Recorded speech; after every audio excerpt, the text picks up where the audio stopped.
কি ধান লাগাবো? বড় ইরি ইরি ইরি কাটা শুরু হয়ে গেছে।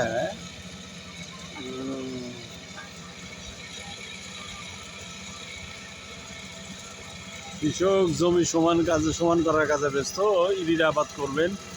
যার কারণেই কিছু জায়গা আছে উঁচু নিচু, ওইটাকে সমান করার জন্য নিজেই মই ব্যবহার করে উঁচু নামাগুলো ঠিক করার চেষ্টা করছেন চরহরিচন্ডী গ্রামের কামাল চৌধুরী,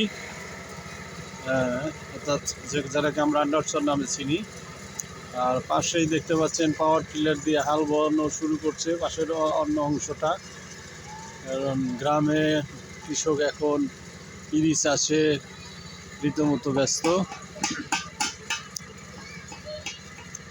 আপনারা দেখছেন কামাল চৌধুরী প্রচুর ব্যস্ত, শরীরে কাদা লাগায় ফেলছে। এই হচ্ছে কৃষকের জীবন, এই হচ্ছে স্বপ্ন আশা। সবাইকে ধন্যবাদ।